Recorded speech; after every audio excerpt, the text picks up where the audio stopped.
welcome back to my channel. My name is Kelsey and I'm here today to do the BTS book tag. Oh hi, thanks for checking in. I'm still a piece of garbage.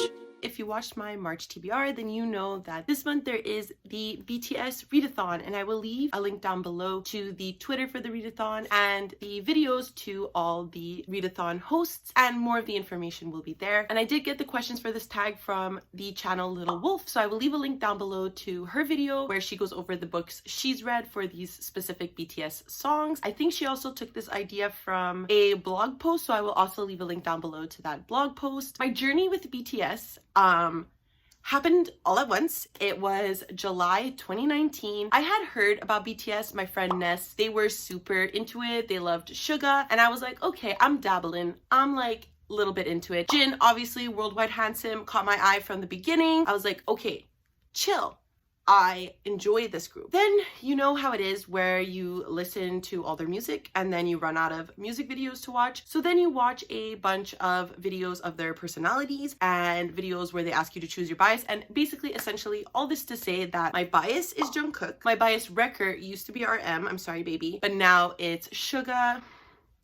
He really captured my heart in this pandemic in 2020. He's my everything now. So Jungkook and SUGA, they're like pretty close in my eyes. My favorite song is Dope. It was the first song I heard. Second to Mic Drop. Mic Drop, I saw them perform on SNL and I was like, whoa, what the fuck? This is amazing. As for favorite album, I really think B is in the running for favorite album. So we'll just get into the questions. So the first song is DNA.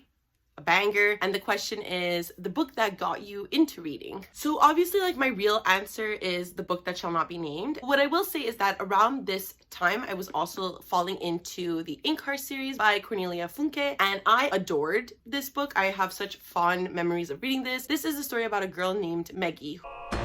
This is a story about a girl named Meggie, whose father is able to essentially read stories, and when he does read stories, things pop out from the book. What ends up happening is that this evil ruler named Capricorn escapes from the boundaries of the book and enters their living room, and Meggie sets off on this adventure with her dad to kind of defeat this evil ruler. I love this series. It really holds a special place in my heart. It was the first time I ever read a book that was about books, and that really like sparked my love for that trope. So really fond memories, super cute. There are some elements of the book that I think are somewhat unnecessary, like language of its time, I guess you could say, but I think it still really holds up. Definitely something to read more than other middle grades from the 90s. So next is Mic Drop, and that's a book that you feel like definitely deserves the hype, and for that I had to absolutely pick one of my favorite books, Daisy Jones and the Six by Taylor Jenkins Reid. This is kind of written as an oral history book that follows this fictional band named the Six and how they meet this singer named Daisy Jones, how she enters their life and really changes the game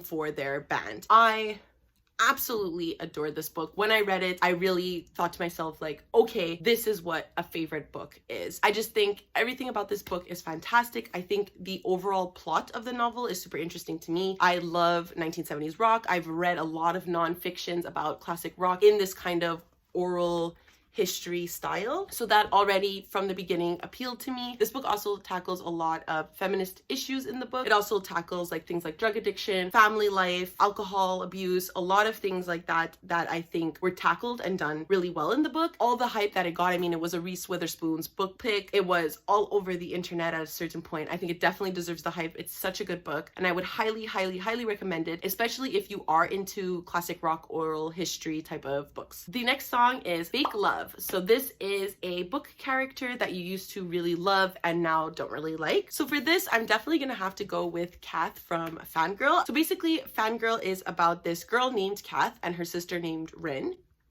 Really funny, really clever names there, who are spending their first year in university, and Rin is really going out and falling into her own place. She's very extroverted. She's having the time of her life, meeting friends. Kath is very introverted. She wants to kind of stay home and write her fan fiction. She writes fan fiction for this character named Simon Snow. I think this character was really relatable to me when I was in university and going through a really tough time, so I was extremely introverted. Now I've come back and found myself and found my personality, and I can look back at Kath and understand what she did for me as an angry university student. student, as like a first-year freshman. But now I look at her and I find the ways that she treated people and the ways that she tackled situations to be a little annoying. While I enjoyed it for what it was and what it did for me at the time, I think now I just appreciate that it was that for me, and I can kind of like give this to another younger Kelsey, and hopefully she finds herself within this book. So the next song is Let Go, and that's a book or series that you were sad to see end. And absolutely for this question, I have to pick the Diviner series by Libba Bray. I will insert pictures of me crying when I read it last year.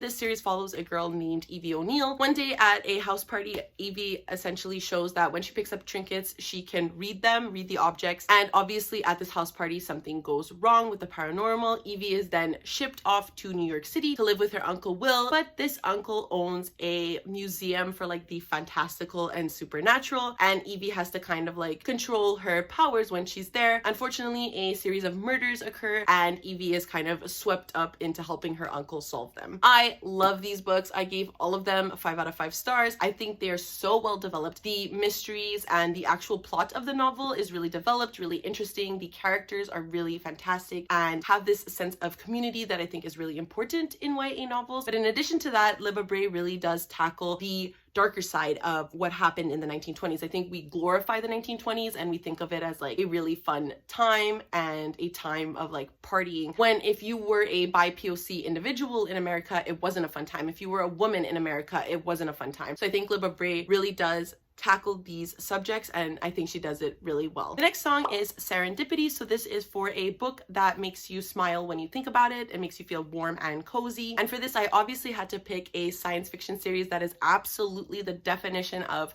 wholesome. This is The Long Way to a Small Angry Planet by Becky Chambers. One of my favorite books of all time. So this essentially follows a character named Rosemary Harper who joins the crew of the Wayfarer, the ship called the Wayfarer, and she's not really expecting much when she joins. The Wayfarer is a ship that has seen better days, and so has the team that occupies it. But Rosemary gets more than she bargained for when this crew is kind of a mismatch of different personalities, different creatures. This crew has been offered the job of a lifetime to build a hyperspace tunnel that will lead them to a faraway distant planet. You know, the plot unfolds from there. Becky Chambers, her writing, her mind, her everything is fantastic. I think if you have not given this series a try, but you want like wholesome, wonderful, open, beautiful like worlds, I think you should definitely pick this up. This is the future that I want. This is a future that I want to live in. This is everything that I need for escapism science fiction. Highly recommended. I think it's a load of fun. And I think this one too also gets a lot of reviews. I think it's definitely worth the hype. For the next song, Euphoria, the question is a book that makes you feel nostalgic. I have a bit of a weird one. This is The Chrysalids by John Wyndham. This follows a society in a dystopian future where kids are starting to grow mutations, and if they have mutations, they're kind of set off to the Badlands. So this book follows a group of kids who have a mutation where they can read each other's mind, but because it's not a visual mutation, they are not kind of shipped off to these Badlands, and they kind of want to keep it that way. But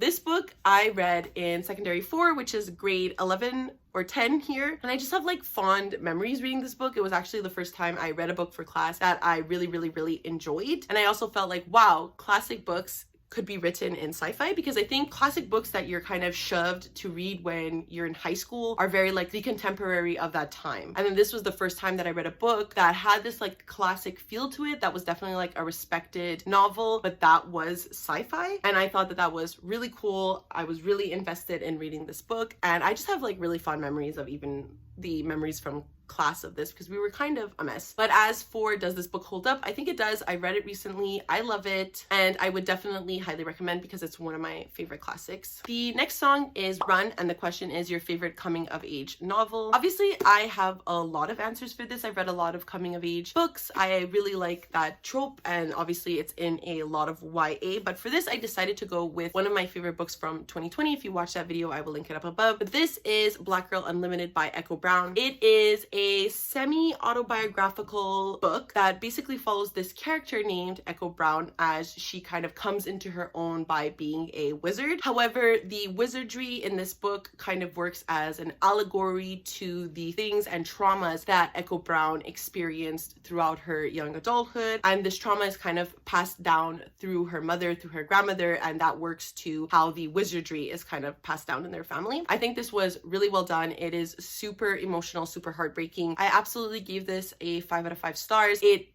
really took me for an emotional experience, and I really appreciated it from this book. I think it's doing wonders for the YA genre. I think it really changes the game, and I would highly recommend it. I think it was a fantastic read. The writing was beautiful, characters were amazing, the allegories, the symbolism, fantastic. Highly recommend this. The next song is I Need You, and this is a book that's been on your TBR that you are dying to read. And for that, I have Jade City by Fonda Lee. I bought this probably around November time of last year, and I have just been dying to read this. Everybody recommends this, and everybody is just like painting praises for this book, and I need to know what everybody is talking about. So from what I understand, this follows a society or world where this product called the jade is really coveted. So the Call family have used it to enhance their magical abilities and defend the island from foreign invasion. Now the war is over and a new generation of Calls vies for control of Kkon's bustling capital city. They care about nothing but protecting their own, cornering the jade market, and defending the districts under their protection.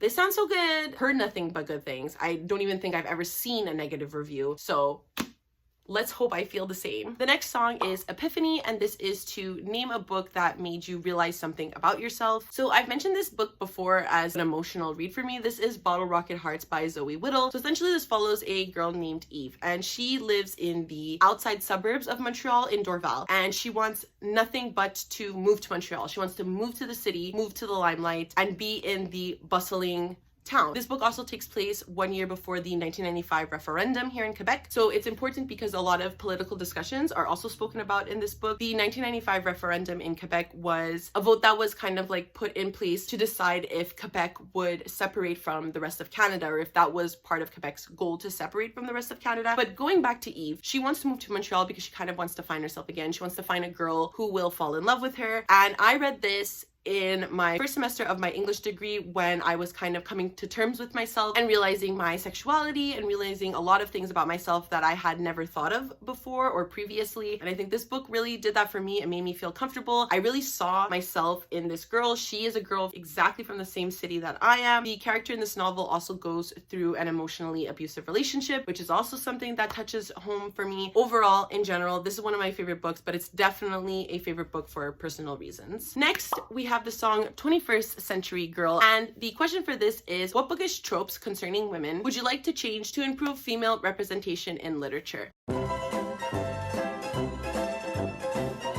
My least favorite trope is the fridge. And the fridge is this trope that was coined by Catherine M. Valente, who wrote the Refrigerator monologues. So essentially what it means to fridge a female character is when the character dies, or the female specifically, the female character dies in order to push forward the narrative of the main male character. A popular example of this is definitely Gwen Stacy and Spider-Man. Gwen Stacy was the love of Spider-Man's life, and she unfortunately passes away early on in Peter Parker's Spider-Man career. Her death is the reason that Peter Parker becomes the Spider-Man that he is today, and the character that we love. His narrative is pushed forward because of Gwen Stacy's death. So another example of this is definitely in Red Rising by Pierce Brown. This is a book, this is a series that I actually really enjoy, but the events of the novel, the events of Darrow as a main character, the reason he joins this resistance and does what he needs to do is because his wife is killed in the first, I think, 50 pages of the book. Darrow's wife, who I can't even remember her name, is essentially fridged so that Darrow can move on and do whatever he needs to do. And this is a trope that I wish would stop happening. I don't think negative things need to happen to female characters. First of all, it's very heteronormative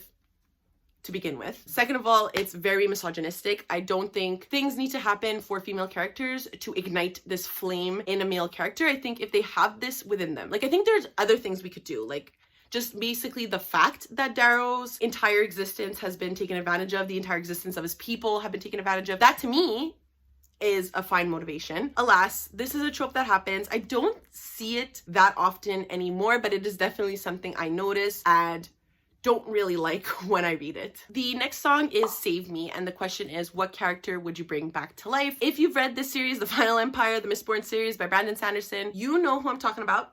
It's a death at the end of this book, and it still pains me to this day. The Final Empire is about a character named Vin. In this world, people are able to kind of ingest metals, and whatever metals that they can ingest, they get powers from. Most people can only do one. Vin finds out that she is able to ingest all metals and receive all powers from them. She essentially learns how to cultivate these powers under a figure named Kelsier, and the two work together to kind of take down the Dark Lord of this world. The death in this, unfair, unappreciated. The next song is Best of Me, and the question is a book that will always stick with you, and I definitely have to say one of my favorite books, A Darker Shade of Magic by V.E. Schwab. This book series follows a character named Kel. Kel is one of the last Antari who has been taken under the wing of the royal family of Red London. The reason Kel is so respected and coveted for is because he is able to travel to different Londons. In this world, the Londons are kind of like on top of each other is the best way to explain it, and Kel can kind of travel through them. So there is Red London. This is where magic is thriving. This is where Kel lives. His family is in control. They are the royalty of this world. Then there is Grey London. You can imagine it as kind of our London, where magic doesn't exist. It's not there. There's like sprinkles of it. There's hope of it, but it's not really around anymore. Then there is White London, where magic is being corrupted and used negatively and essentially is just not doing well. And then you have Black London, where magic completely took over the world and essentially destroyed it, burnt it to pieces. There's nothing living there. Or so we think. And that is the basis of this story. I love this series. It is my favorite series, probably one of my most reread series. It is everything to me, and I can't wait to reread this. I definitely want to do it soon, and I think I'm gonna get a tattoo of this soon. This series means so much to me. I will never forget it. The reading of these books was truly a religious experience for me. I know I've recommended a lot of books, but please read this. Then to kind of end it on a negative note, but the next song is Blood, Sweat, and Tears, and the question for this is, name a book you struggled to get through. Now, I struggled to get through a lot of classics, especially classics that I read for school, and I think it is because I'm being forced to read them and not because I'm reading them on my own time. But alas, one of those books is Wuthering Heights by Emily Bronte. I have heard countless things that this book is really good. This book is heartbreaking. You should read it. It's like for emo queens, which is me, and I hated this book.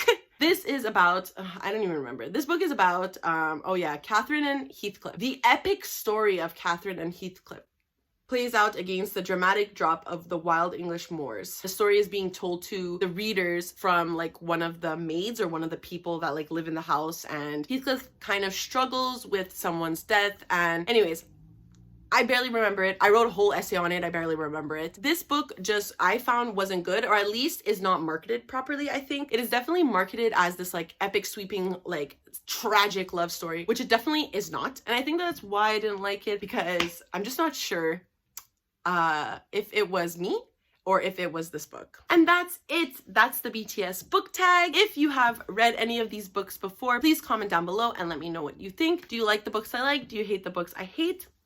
Let's have a discussion. So if you would like to see more content from me, don't forget to like, subscribe, and ring the notification bell. It makes me feel really good. Oh, you know what?